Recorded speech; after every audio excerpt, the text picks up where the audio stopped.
নমস্কাৰ বন্ধুসকল, আসাম ফাৰ্মিং চেনেললৈ আপোনালোক সকলোকে স্বাগতম জনাই এটা নতুন ভিডিঅ'লৈ আহিছোঁ। বন্ধুসকল, আজি ভিডিঅ'টোৰ জৰিয়তে মই এটা ইনফৰমেশ্যনহে আপোনালোকলৈ লৈ আহিছোঁ। যিসকলে কাম বিচাৰি ফুৰে বা আপোনাৰ ফাৰ্মত কাম আছে নেকি বুলি কেতিয়াবা মোক কমেণ্টো কৰে বা কেতিয়াবা ফোনো কৰে, তো আজি সেইসকল ব্যক্তিলৈ মই এই ভিডিঅ'টো লৈ আনিছোঁ। বন্ধুসকল, আপোনালোকে ভালদৰে চাব ভিডিঅ'টো, আৰু যদি আপোনালোকে ইণ্টাৰেষ্ট হয় বা আপোনালোকে যদি বোলে ভাবে যে এই কামটো নিশ্চয় কৰিব পাৰিম, তেতিয়াহ'লে আপোনালোকে তাত যোগাযোগ কৰি কিনি আপোনালোকে যাব পাৰে। বন্ধুসকল, এই কামটো হৈছে আপোনাৰ ৰাবাৰ বাগানত, মানে ৰাবাৰ ফাৰ্মত। যিহেতু আমাৰ ৰাবাৰ ফাৰ্ম দেখিছে আপোনালোকে, বহুতে হয়তো নাজানে, বহুতে জানে। এইটো কেৰেলাৰ ফালে বহুত আছে, কিন্তু আমাৰ ইয়াতে নিচেই আমাৰ অসমৰ কাষতে আছে। আমাৰ নাগালেণ্ডত আছে, অৰুণাচলত আছে, আৰু শ্বিলঙতো আছে, আৰু এইফালে আপোনাৰ লোৱাৰ আছাম চাইডেও কিছুমান জেগাত আছে ৰাবাৰ গাৰ্ডেন। যিসকল যুৱকৰ আগতে ৰাবাৰ গাৰ্ডেনত বা ৰাবাৰ ফেক্টৰীত, ৰাবাৰ বাগানত চাকৰি কৰাৰ অভিজ্ঞতা আছে, তেখেতলোকক ফাৰ্ষ্ট প্ৰিফাৰেঞ্চ দিয়া হ'ব। তো তাত চাকৰিটোৰ কামবিলাক কেনেকুৱা ধৰণৰ হ'ব, সেইখিনি আপোনালোকে মই এই স্ক্ৰীণত দিয়া নম্বৰটোত কণ্টেক্ট কৰি কিনি জানি ল'ব পাৰিব। আৰু এড্ৰেছটো হৈছে নাগালেণ্ডৰ তুলিত। আৰু এই যিটো চাকৰি হয়, এই কামখিনিৰ বিষয়ে মোক এজন মোৰ বন্ধুৱে জনাইছিলে। তেখেতৰে কণ্টেক্ট নম্বৰ হয় এইটো। তেখেতে তাত মেনেজাৰ হিচাপে কাম কৰি থাকে, আৰু ধুনীয়াকৈ তেখেতলোকে কৈছে যে অসমৰ ল'ৰা যদি কোনোবা আহিব বিচাৰে, আৰু সেই যোনজন মেনেজাৰ হয় তেখেতো অসমৰে হয়, যোৰহাটৰে হয়, তো ধুনীয়াকৈ তেখেতে লৈ মেলি যাব, আৰু তাতে গৈ কিনি ট্ৰেইনিং দি মেলি তাতে আপোনালোকে কাম কৰিব পাৰিব। তো কাম কৰিবলৈ আপোনালোকৰ কোনো ধৰণৰ গ্ৰেজুৱেট বা হাই ছেকেণ্ডেৰী পাছ হ'ব নালাগে বা মেট্ৰিক পাছ হ'ব নালাগে, খালি কামটো জানিলেই হ'ল। যদি নাজানে তথাপিতো ট্ৰেইনিং দিব, কিন্তু এতিয়া ইয়াত কিমান দৰমহা দিব কি নাই সেই কথাটো আহি গ'ল, নহয় জানো? দৰমহা হিচাপত চাবলৈ গ'লে আপোনাৰ প্ৰতি মাহতে আপোনাৰ 15,000 টকা দিব, পাৰ হেড 15,000 টকা প্ৰতি মাহত দিব চেলাৰী হিচাপত, আৰু 1,000 টকা আপোনাৰ পাৰ মান্থ ফিক্সড ডিপজিট থাকিব।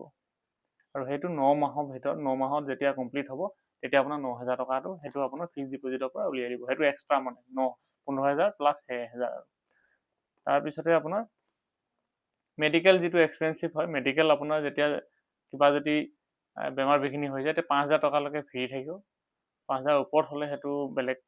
আৰু তাৰপিছতে আপোনাৰ থাকিবলৈ হ'লে আপোনালোকক তাত যেতিয়া কাম কৰিব, ফাৰ্মতে আপোনাৰ ঘৰ আছে, ঘৰ বনাই ৰাখিছে, আপোনালোকে ফেমিলি লৈও থাকিব পাৰে, আৰু আপোনালোকে যদি ফেমিলি লৈ নাথাকে নিজেও থাকিব পাৰে। তাতে আপোনাৰ লাইট, ফেন, বাথৰুম চব আছে, সেইখিনি গোটেইখিনি ফ্ৰী, আপোনালোকে নিজে লগাব নালাগে। ইলেক্ট্ৰিক বিল ফ্ৰী দিব, পানীও তাত ফ্ৰী, সেই গোটেইখিনি আপোনালোকে তাত পাব। আৰু ফাৰ্ম য'ত ফাৰ্ম আছে সেই এৰিয়াটোতে আপোনালোকৰ দোকান কৰিবৰ কাৰণে দোকান আছে, আৰু সেই দোকানৰ পৰা আপোনালোকে বজাৰ কৰি তাতে খাব পাৰিব। কিন্তু যেতিয়া আপোনালোকে জইন কৰিব যাব, তেতিয়া কিন্তু আপোনাৰ লগত হাতত আধাৰ কাৰ্ডখন লৈ যাব লাগিব, আপোনাৰ আধাৰ কাৰ্ড, আৰু নিজৰ কিছুমান ডকুমেণ্টছ থাকে যিবিলাক আপোনাৰ এডুকেশ্যনেল ডকুমেণ্ট, সেই তেনেকুৱাবিলাক লৈ যাব লাগিব। আৰু যদি কোনোবা ইচ্ছুক ব্যক্তিয়ে কৰিব বিচাৰে, তেতিয়াহ'লে স্ক্ৰীণত দিয়া নম্বৰটোত কণ্টেক্ট কৰক, আৰু তাতে গৈ আপোনালোকে ট্ৰেইনিং ল'ব পাৰিব, আৰু তাতে গৈ আপোনালোকে চাকৰিত জইন কৰিব পাৰিব, আৰু ধুনীয়াকৈ এটা 15,000 এটা মান্থলি লৈ থাকিব পাৰিব। যিহেতু বহুতে অসমৰ বাহিৰলৈ যায়েই কাম কৰিবৰ কাৰণে, কেৰেলা, মুম্বাই বা হায়দৰাবাদ তেনেকৈ যায়। তো বহুতো শুনিও আহিছোঁ, বহুতো বেলেগ ইনচিডেণ্টৰ কথা। কিন্তু এতিয়া এই অৰুণাচল, এই নাগালেণ্ডখন হ'ল বেছি দূৰ নহয়, আমাৰ নিচেই কাষতেই লাগি থকা হয়।